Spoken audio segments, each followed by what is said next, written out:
Olof, Junior Detective by Benjamin Shar. Chapter 1. It had been a week since the robbery. Detective Max had found nothing but a note left on Mr. Clark's desk.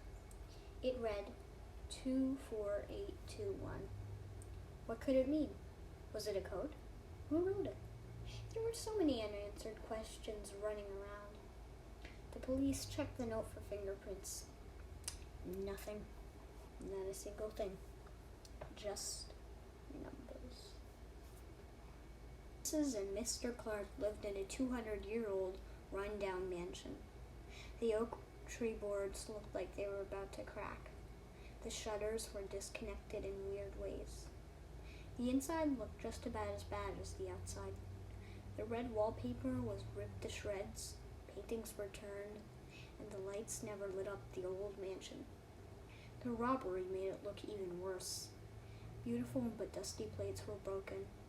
Drawers were pulled out to their limits, and windows had been slashed to pieces by rocks.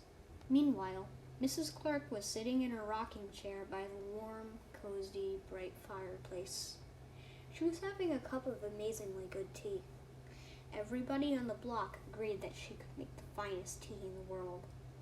Her husband was not feeling so good because he had been knocked out during the robbery and was trying to recover from amnesia. Mrs. Clark was upset about this, but she tried not to show it. Lately, I'd been visiting the Clark's old mansion to investigate. Who knows?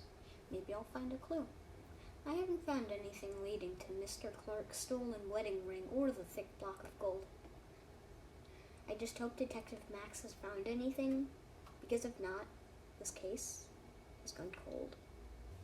Chapter 2. What a great way to start Sunday morning. Dad yanking off the covers to let all the cold air slowly drift down on my skin. Time to get up, he says loudly. I promptly put on my clothes and skitter down the stairs to get a bowl of Kellogg's cornflakes. As I pour my milk into my bowl, I can't stop thinking about the robbery. I decide to go over to the old mansion to investigate again. After my bowl is empty, I clear my plate, put on my winter gear, grab my backpack, which contains the following items: a notepad, a pencil, and some snacks in case I get hungry. The Clarks have snacks, but their snacks are like broccoli and crackers. My snacks are Cheetos and Cape Cod potato chips. Then I head out the door and start walking to the old mansion to investigate. From what I can tell, today will be a long day. That's a good thing, though, because I'll have plenty of time to investigate. When I get to the Clark's house, I ring the doorbell and Mrs. Clark answers the door. Well, look who we have here, she says joyfully. Come in, Olof. It's awfully cold out there. I step inside and the wind shuts the door with Then Mrs. Clark locks the door. I take off my winter gear, which is dripping with snow. We sit down near the fireplace in 2 chairs. The chairs look like a dog chewed them up. So, Mrs. Clark says, how's the family doing? Good, I respond. Has Detective Max discovered any clues? I ask. Funny you should ask, she says. Detective Max discovered a secret room yesterday. We get up from our chairs and she leads me over to a picture with a clown painted on it. She slowly tilts the picture and then my eyes practically pop out of my head. A secret room! Chapter 3. Is there something bothering you? Mom asks. I'm picking up my food.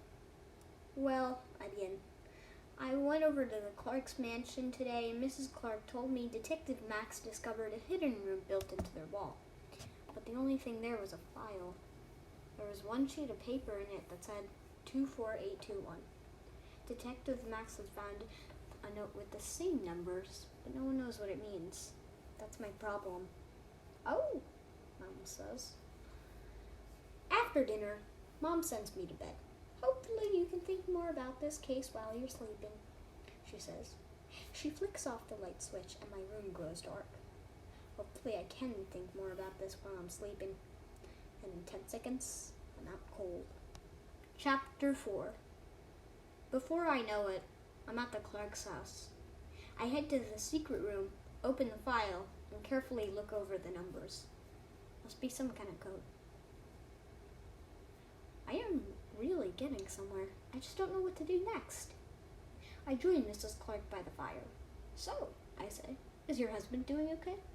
We're getting married again because he doesn't think that I'm his wife. But other than that, he's fine. Has Detective Max discovered anything new? I ask. Yes, she found a strip of paper that had the key to the code written on it. She found out that the code means clock. What kind of clock? I asked eagerly. I don't know. Shall we go look? We get up and I feel all the clocks around the mansion. Eventually, I came across a grandfather clock.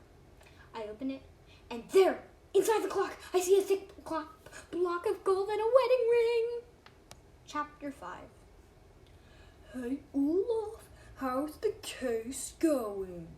That's Jim, the school bully. I can hear people cracking up behind me. Good one, Jim, says someone else.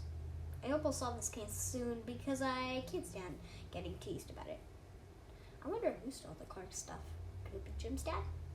Now, I'm not trying to be mean, but could Jim's dad be the robber? There's a 50-50 chance.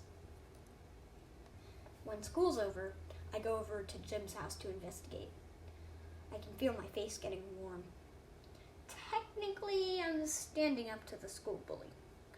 I rang the doorbell and Jim himself answered. What do you want? He asked through his teeth. I just wanted to talk to your dad, I say. The next thing I know, I'm sitting down with a guy who has a cigar in his mouth and has tattoos all over himself. Can I ask you a few questions? I ask. Okay, he says, raising an eyebrow. Do you know anything about the robbery at the Clark's house? Yeah, the paper mentioned it a few times, he says. Do you remember what was stolen? Yeah, a wedding ring and a block of gold. Whose wedding ring was it? Mr. Clark's, he mumbles. Okay, thank you. 10 seconds later, I'm walking home. I know who stole the ring and the thick block of gold. Chapter 6. As soon as I got home, I called Detective Max. I've cracked this case, I say. What? Says Detective Max.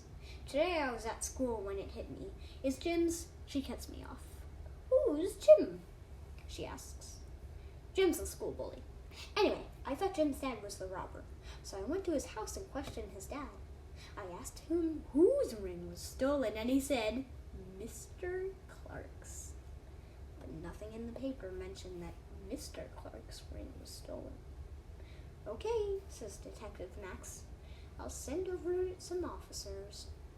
Great! She hangs up the phone. I immediately go over to the Clark's house. I ring the doorbell. Mrs. Clark answers. Mrs. Clark, I've cracked this case. What? Then I explain how Jim's dad was the crook. Well, you shall be rewarded. She gives me a chocolate chip cookie. Thanks, I say. I scurry out the door, eager to get home. I get a call from Detective Max. She said that Jim's dad was behind bars. He was guilty. He received a 2-year sentence. I realized that Jim will be sad that I put his dad in jail. So I bought him some candy and a little plate that read, Best Friends. Best Friends. I hope I get to solve another case soon, because I love solving mysteries. So now I have 2 choices.